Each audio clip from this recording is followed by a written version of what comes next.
Need some fast, cheap, reliable MUT coins? Go to MMOXP.com and use discount code MONEYSHOT for 5% off your order. Link in the description below.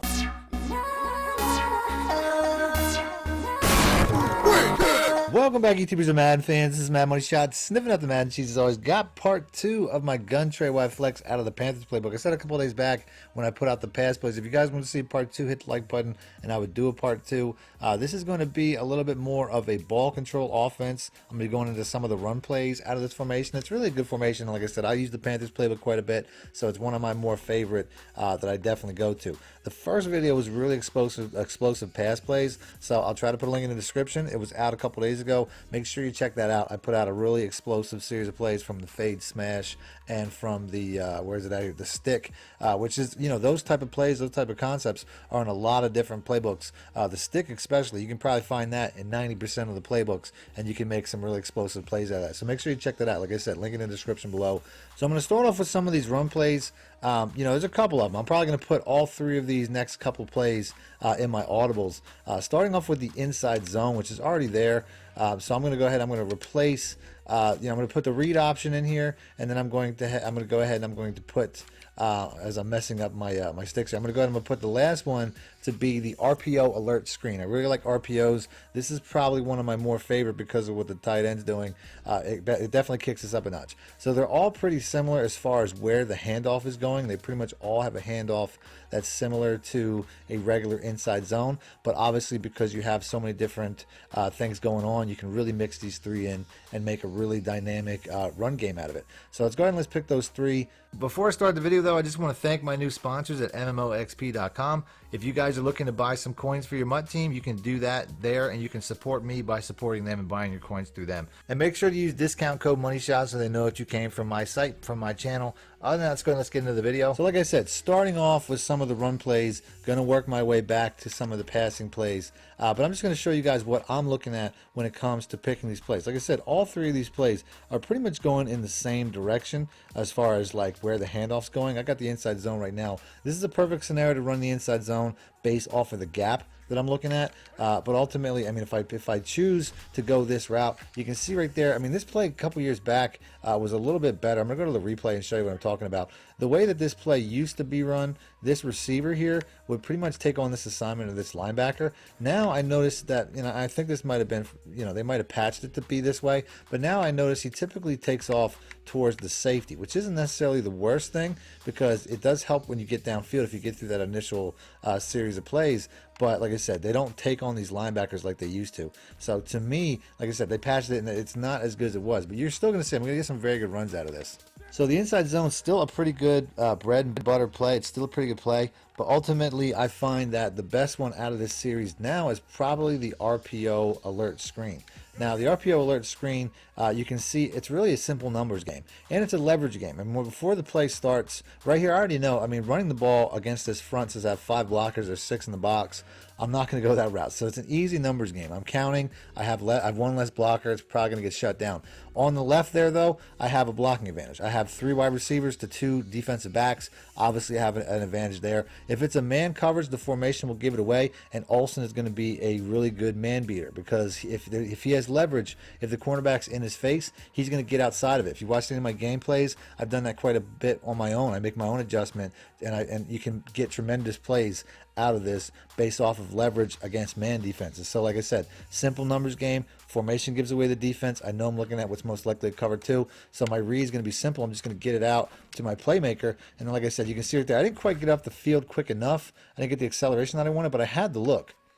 So here we go. Once again, looks like a cover 2 here. You could come out in this particular play because you basically have an inside zone incorporated in this play, so you can come out in this pretty much 9 times out of 10. So there we get much better leverage on the blocks.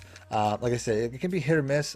So ultimately, you don't really need the inside zone. It's a good play, but obviously, I mean, you're going to get better blocking from the inside zone than you would from the RPO alert screen if your plan is to run the ball. That's really the only difference. So right here, once again, simple numbers game, counting 3 wide receivers, 2 cornerbacks. In the box, they got 6. I don't want to go with the inside zone. That's not going to make sense. So here, we're definitely going to go right back to the RPO alert screen. You know, I get pretty good blocking. Like I said, I don't always get that acceleration, but the play's there. I mean, I got about 5 yards. I'll take that. But that's pretty much the play. So right here, I get a man coverage. I could go right back to that RPO. I know some people like to throw the RPO in this scenario. I really don't think that's the way to go. Personally, I'm going to go with that tight end because that tight end's going to give me the option outside, as you can see right there. And if I have a really fast tight end, that could be even easier, and I can break for even bigger plays. I would like to wait for the tight end to get out a little wider, but ultimately it doesn't work that way because if you don't throw the ball immediately, he's going to hand it off to McCaffrey. So I got to throw that ball pretty quick. So here we go. Once again, I could easily go with the inside zone here. Like I said, I count 5 in the box. As you can see, I mean, there's just, you know, it's a simple numbers game between picking all these plays. It's just, it's so simple if you follow the reads. And then the last play would definitely be the read option. I haven't really seen an opportunity to run the read option yet. How I would want to run the read option is once again against some man coverage. So I'm going to try to do that here in a minute. Obviously, I just use this as an example of man coverage. This looks like it could be a man coverage because the way that safety's lined up over the B route, it could easily be a man blitz. So we'll go ahead and we'll do that one more time. Like I said, that's easy money, man. I mean, if you have a really fast tight end, you can see how big of a disadvantage that is to make a play. So like I said, I mean, you can run against 6 in the box. It's not going to be as effective. You can see right there. I mean, I'm going to get 5. You know what I mean? But ultimately, it's going to be best to run this play if you have an advantage in the box. But you can run. I mean, this is not, you know, the worst scenario here. A lot of times that guard will get downfield and take out that linebacker, which you really need. But ultimately, like I said, right here, 5 in the box. You know what I mean? This is going to be the best run or the best time to run. I try to take it outside. A lot of times you can take it outside, you can get a much bigger run. But without a doubt, I mean, you don't have to be deterred from this play based off of how many people are in the box, because you can get a very consistent run out of this inside zone, out of this formation. So 5 in the box. I mean, right here, this looks more like 7 in the box because we have that receiver there. Obviously, this looks like a man coverage as well. We're gonna go with the read option one time because, like I said, I think that this is the best scenario to run it based off of man coverage. I don't necessarily have the fastest guy. If I had like Lamar Jackson or something, I probably would have been up the sideline. But that's going to be your scenario there where you're going to want to run the read option is in obvious man coverage. You can see, I mean, there's cornerbacks aligned up here. So this is a scenario where you can try to hit him with an inside zone. It really depends on, obviously, this defender here. If he crashes down like he did, that's a perfect scenario to let him keep it and get outside. And I just didn't have the speed with Cam. I mean, I'll take 5. You know what I mean? That's definitely going to make, the whole point of this entire thing is to make your opponent defend the entire field, which you can go, you know, you can go right up the middle, you can go to the left with the screen, you can go to the right with the tight end pass, or you can go outside with the quarterback on a keeper.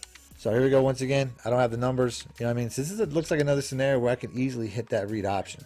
So it all depends on what this defensive end does. There he goes for it. You know what I mean? So I can go right up the field. I mean, quarterbacks, the only thing though, quarterbacks can fumble. So you got to be careful of that. I mean, I almost got all the way to the house on that play.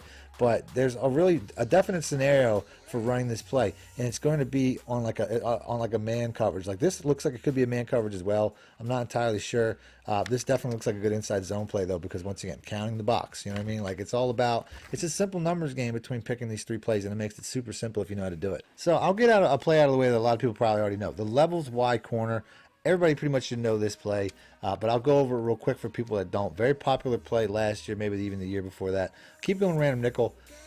This is a play, I mean, this is really all about the running back. A lot of times this running back will get open underneath a lot of different coverages. If you have a man coverage like right there, the running back won't beat the man coverage. The running back will get open under a lot of zones, but as far as the man coverage goes, you're pretty much looking for Olsen. Like I said, if it's a cover 2, cover 3, a lot of times, no matter what the coverage. So even though I'm showing these pass plays, I'm still thinking about the run plays because this is a run-heavy formation. It doesn't look like it's a through wide receiver set, but it's definitely a run-heavy formation, so keep that in mind. As far as these receivers on the left, they're kind of just checkdowns. From time to time, I'll just send one back, sometimes in the slot there. I'm thinking I could get that deep in a cover 2 or cover 3. If there's nobody right off the line, like right here, you can get a nice quick hitter. You know what I mean? So, you know, they're mostly just checkdowns, but you can do a lot of different things with them. As far as the receivers on the left go, they're pretty much checkdowns, but a lot of times I'll streak one. Like I can get a quick hitter if somebody doesn't jump off of that right off the bat. I mean, streaking the middle guy a lot of times will pull coverage back as well. But if against certain formations, you can hit him right off the line. So that's something that you want to keep in mind. Here, like I said, I mean, we're going to get under most coverages. It's not necessarily going to be the most explosive play, but you can take that all game. You can supplement a lot of run plays. So right here, we got a blitzing safety. Like I said, that B route if you can hit that right off the line, you can get a really good play out of that because it's right up the seam. So keep that in mind. I'll streak him quite a bit, but ultimately, like right here too. I mean, this is another one. If he's getting, if nobody jumps off of him right off the line, I can steal that all game. So if your opponent's getting really blitz heavy, you have that opportunity. So keep that in mind, but ultimately, I mean, this play is all about the A and the RB route. Those are the routes that play off each other as well as possible. Sometimes I'll also use this X route here. If I motion him across, put him on a slant, and then motion snap him, a lot of times my opponent won't be following that. You can see right here. I mean, he'll come across the backside and give you a good play, especially against man coverage. It'll help give away the formation, which is nice. You know, that's pretty much it. I don't need I don't need them both doing the same job. So if I motion them across, like I said, gives away the formation. We have a man coverage, and then he just does a really good job of giving me an outlet across. Your opponent's typically not going to follow that, even though the motion would make them think that that's the way to go, but they typically won't. So like I said, a really good play that can do a lot of different things that I think a lot of people just use just to hit the running back, and that's probably the best way. The running back and the tight end is probably the best way to run it, but you see I'm getting a lot of man coverages here, and doing this motion is really helping out. So the last play that I really like this year, you know, I had some really good plays out of the PA crossers in the past that they pretty much patched. The dagger, those don't really work this year as well as they did in the past, but ultimately the SE corner is a really good route, especially against cover too. So let's go and let's pick that. I'm just going to pick random on defense. Like I said, this is a really good cover 2 concept where all I'm going to do is put the X route on a smoke screen.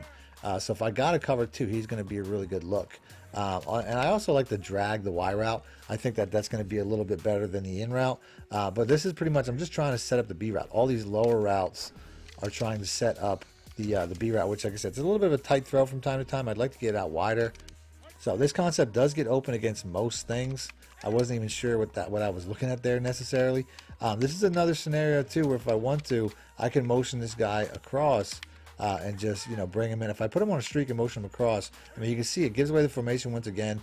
We have a man coverage now. There's nothing really out there, and you can see. I mean, I get the next play. That was a weird animation. He caught up on the animation. I don't know why, but you can use that same concept. I mean, you can even motion them all the way across and put them on that slant the same way. You can see how that pulls in coverage, and it kind of gives away what you're looking at. And then we get outside once again. So like I said, that's a good route. How to dress that route up is really what's important.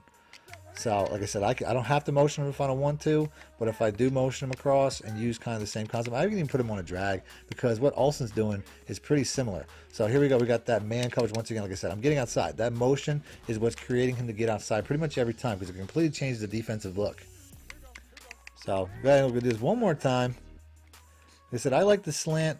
I find that he works with Olsen. I mean, they look like they're running a pretty similar route, but they are pretty different. Olsen's route, I really don't feel like, I don't really trust that route ultimately, so I'm not really going to go that route. I'm not typically going to throw to Olsen. I don't know. People typically know how to use her that. I don't think that that's something that really fools anybody. But you can hit that route. I mean, it's a decent route. You can see right here, I mean, he's got nothing but space in the middle. And he kind of hangs around, especially against a zone like that. I mean, he doesn't, you know, get past the point where he wouldn't be a good option to throw to. But ultimately, I'm not really, I feel like Olsen's route takes a little bit too long to set up. Most of my passing plays are very quick routes. As you can see right here, I mean, he takes a long time to get open. He gets open, but he takes a long time because he's breaking so much. So to me, I don't even look at that. But it's definitely a good route against the computer, which, you know, your user opponent might be covering that. That's the thing. They might be paying attention to that. So keep that in mind. So here we go once again. Like I said, that, you know, bringing that guy across, to me, I mean, it gives him an acceleration boost. You see right there, break the tackle. But it's definitely, you know, like I said, that motion slant to me is one of the better plays of this entire series of plays. So that's it. That's the vid. We're going to end it there. If you guys want to see more Carolina Panthers, make sure to hit the like button, and I'll do that next. Other than that, thanks for watching Mad Money Shit Out. Need more help or just want to show your support? Then head over to my Patreon and join my team, where you can get exclusive content like ebooks and bonus plays, as well as early access to my vids and more. Link in the description below.